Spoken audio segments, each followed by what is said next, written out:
Welcome back. So I'm going to continue the lecture talking about interaction between orbitals and molecular orbital theory as well. And this slide, we see one hydrogen is interacting with another hydrogen, and it is giving us a one hydrogen-hydrogen bond or a sigma bond. And the second one is a hydrogen plus another hydrogen, but this hydrogen is coming with at a phase orbital. So technically, the two hydrogens are not in phase. We get the orbital that we call it anti-bonding, and we show it by sigma star orbital. Okay, so let me sort all this type of orbital interaction that we might get, and I'm going to be talking about them and or drawing them here for you guys.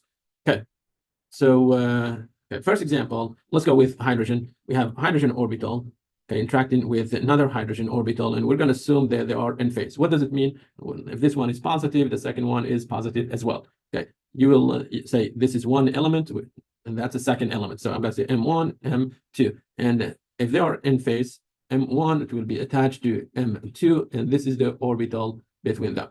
Okay, we show it by such a thing, and we say they build a sigma orbital, technically, or a sigma interaction. Okay, you're going to put two electrons in it. One is pointing up, and that's the second, and that's the second one. So this is going to be a sigma, and you show it by a single line between the two M's. Okay, so this is a sigma bond. Okay, next, I'm going to take M1 plus M2, but I will change phase of the second one. So imagine second one, this time, the second one is negative. So we change this one to negative. What do we get if one of them is out of phase? Okay, so technically, these two are not in phase. And in that case, we say M1 is not attached to M2. There is a node between them. So this is going to be a node. Okay, on one side. On one side, you will have, okay, or you can draw it by a circle here. Let me change the sign of this one. I'm going to go different color. Okay, one of them is positive while the second one is negative. There is no bond between M1 and M2, and we call this one sigma star. Okay, so the top one was sigma or bonding interaction. Okay, bonding interaction, this is going to be anti-bonding. And because we're talking about the head-to-head interaction, okay, head-to-head interaction, I'm going to call it sigma star. Okay, that means it's anti-bonding. And what did I use? I used S plus S. On the top was sigma. Okay, sigma, and is S plus S. Okay. Now let's interact the hydrogen or S orbital with a p orbital. Okay, so I'm going to say, imagine we have an S orbital and interacting with a p orbital, and this is our p orbital. Okay, and of course I want them to interact head to head, so I'm going to draw it this way. Okay, I have two possibilities for it. They can be in phase or out of phases. Okay, so let's copy this. I go plus. First one is plus. If this one is plus, that one also plus. Minus. This is plus, and this one is minus and plus. We can highlight them. Okay.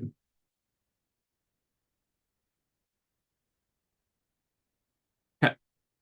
So when I add S orbital or hydrogen orbital, for example, to a p orbital, if the interaction is head to head and they are reaching in phase, you will get interaction between them, and that's going to be bonding interaction. So this is M1, the first element. That's M2, the second element. So M1, it will be M1. It will be attached to M2 through a sigma interaction. This is a sigma interaction, similar to the previous one. We're going to have two electrons in it. One is pointing up, the second one is pointing down. But also, we have a tail here. And what will happen with this tail? Okay, that's that one. That's not going to help us with the interaction. So we're going to get this, and I'm going to again, that one is the negative. Okay, that's not going to help us. The bonding is here. This is the bonding one, and then that one is not helping you again, and not help you to attach two elements to each other. This is going to be a sigma, okay, sigma interaction between S plus P. Okay, but what if they are out of phases? If they are out of phases, this is going to happen. Okay, you will have M1. Okay, clearly there is a node between them, so you will show that you have a node there. Okay, and then show M2. Okay, this is the first orbital.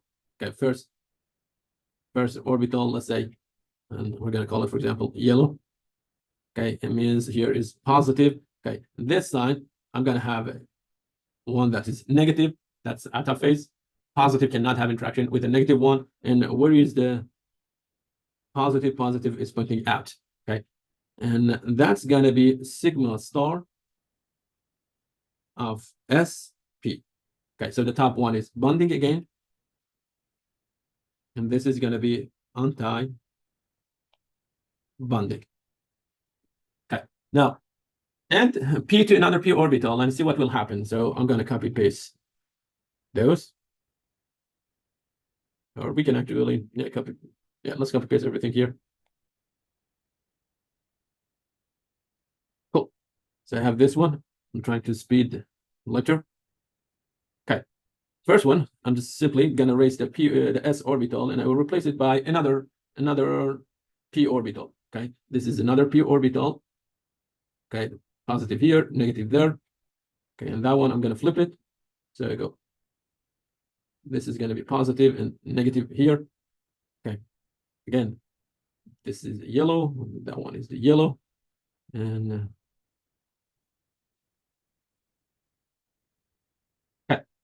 if the positive reaching to the positive, or they are reaching from the right, sign, then your interaction it will be constructive, or it will be bonding. So that's going to be a head-to-head interaction. Head-to-head interaction, we call it a sigma interaction. And so the difference between like a PP interaction versus SP interaction is that you're going to get another piece here, and that one it will be negative. Okay, negative, and this interaction I'm going to call it sigma of PP. Okay, two p orbital reaching each other head to head, and they were giving you another sigma interaction.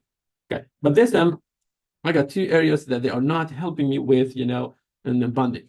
So those two are not really helping us. And whenever we're talking about sigma, this is the sigma technically area.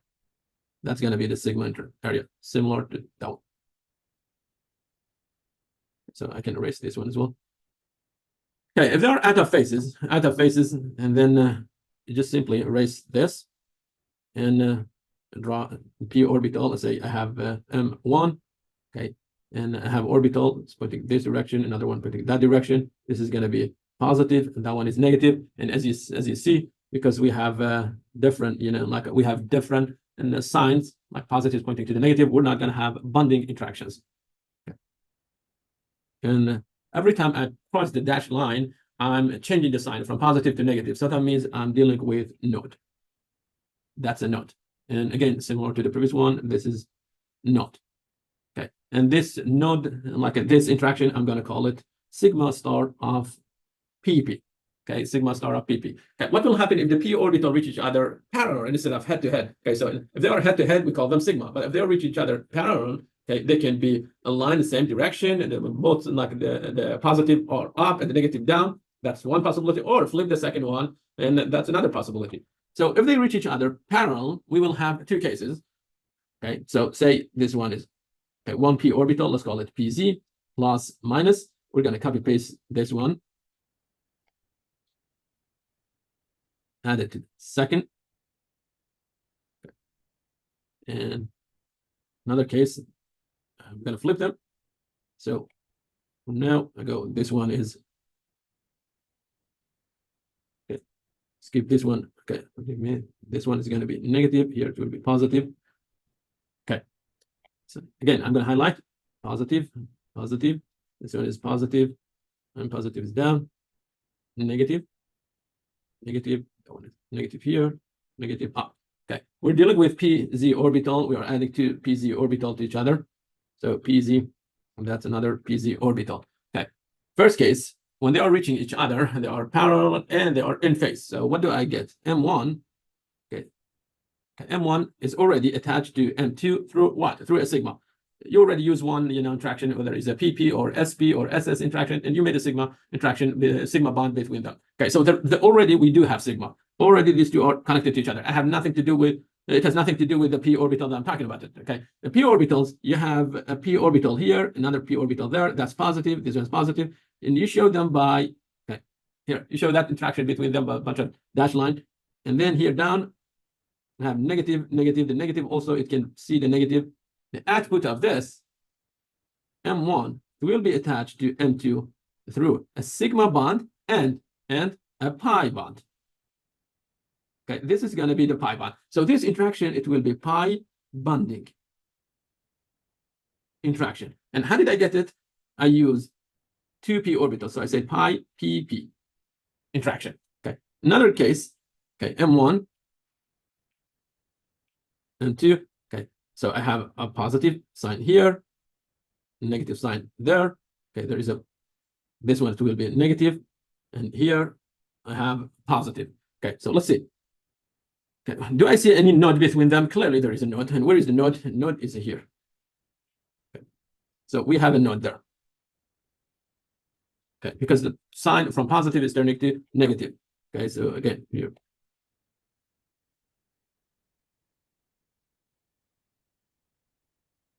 Okay, so what do I get?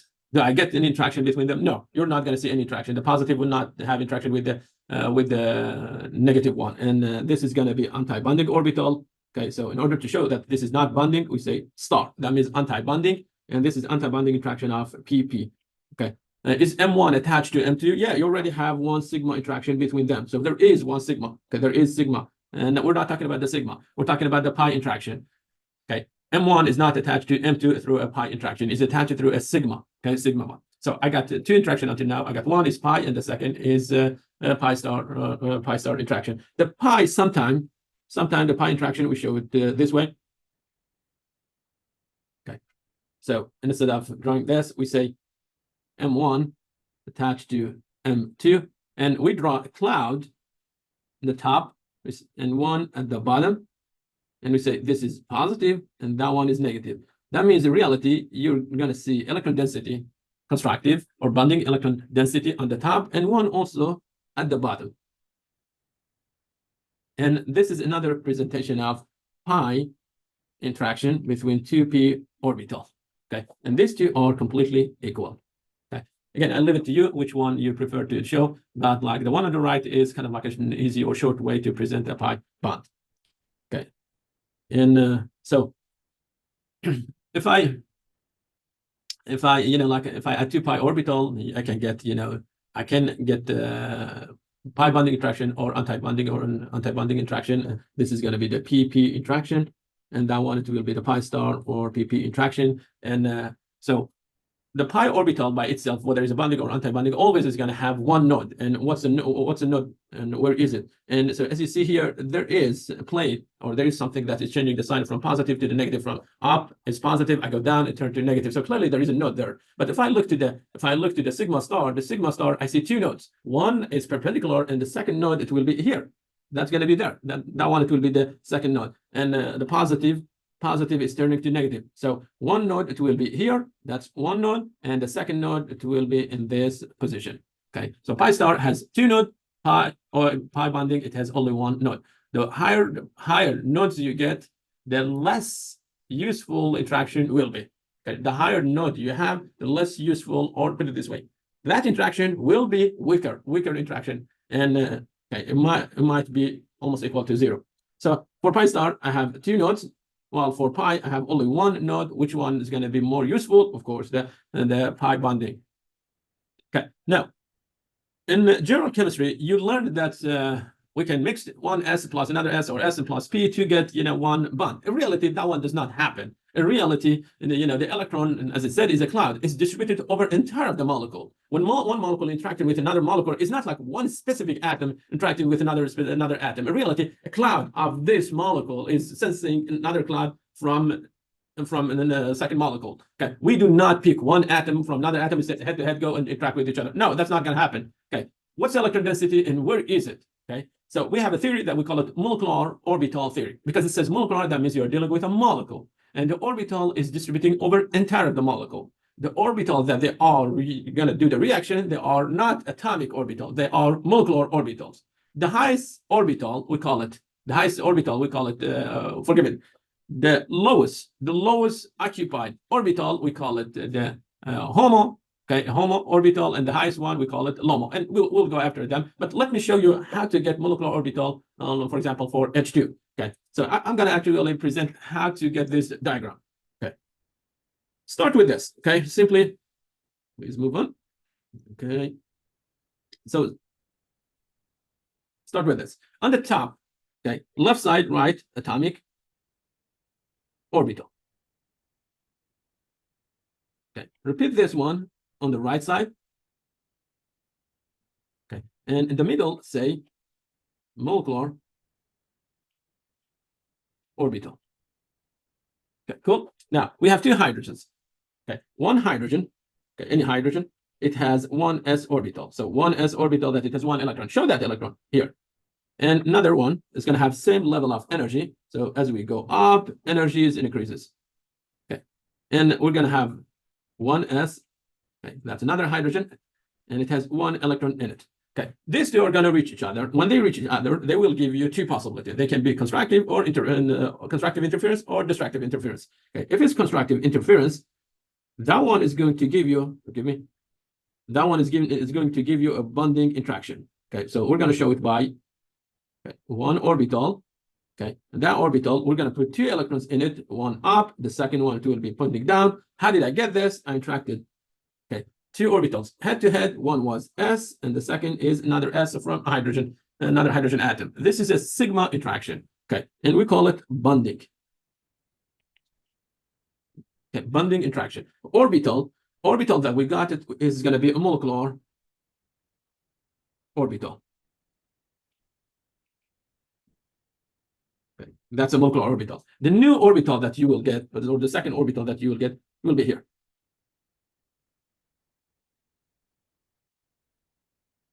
Okay, that's going to be empty. I have only two electrons. I already used them for making bond, and it will be empty. And what's that orbital? This is orbital. It will be sigma star of SS. So I use two atomic orbitals, and I got two molecular orbitals. One of them is full, and the second one is empty. Now we have a term that we call it bond order. Or there. Okay, what's a bond order? Bond order is equal to bonding electrons minus anti-bonding electron, and you divide this one by 2. Okay. Why by 2? Because per each chemical bond, you need to have 2 electrons. Okay, so I'm going to divide this one by 2 because per each chemical bond, I need to have 2 electrons. Okay, so let's find the bond order for H2. Okay, the bond order for H2 molecule. Okay, so bond order for H2, that's going to be equal to, how many bonding electrons do I have? I have 2 of them. How many anti-bonding? 0. Divide by 2, that's going to be 2 divided by 2, 2 will be 1. So that means hydrogen is attached to another hydrogen through a single bond. Okay, single bond. Okay, so this is going to be a single bond. And single bond always will be sigma bond. Okay, now, can I have, for example, can I have molecule like helium? Okay, so let's go practice this one for helium. So can I have element like molecule like helium? And helium, remember, it has 2 electrons in it. So you're going to say this one, it will be 2 here, and that one is going to be also 2 as well. Okay, can I make He2? Is it possible? Okay, out of those 4 electrons, we're going to use 2 of them for sigma interaction. And now we have 2 more. So what do we do with them? One is pointing up, the second one will be pointing down. Now let's get the bond order. Bond order for He2, it will be, we have 2 bonding, or 2 inside sigma. Okay, and how about anti-bonding? We have also 2 there, divide by 2, that's going to be 0. What does it mean? It means you cannot have helium attached to another helium. That's not possible. Okay, that one is not possible. So how can I get like 2 helium attached to each other? Okay, one way to get it is to remove 1 electron from the system technically. So if I take 1 electron from the system, so again, let's copy paste this. Say you have this. Helium 2 times plus 1. So I'm missing 1 electron. Okay, one of the helium is missing 1 electron. Take electron from one of them. It doesn't matter which one. So let's take 1 electron from the right side. That one, it has only 1. Okay, means this helium is a plus 1. Okay, and left side is neutral. Now on the top, I'm going to have only 1 electron because totally I have 3 electrons. So what's going to be the bond order? The bond order, it will be 2 minus 1. That's going to be half. So is it possible to have 2 helium attach each other when there is a positive charge? Yes, that's possible. But remember, this species is going to be unstable, but it's not impossible. It's not impossible to get helium attached to another helium while the charge, the total charge, is plus 1. That's feasible. You can create such a species. Okay, so I'm going to stop here. And again, I will see you soon with another lecture. Thank you very much.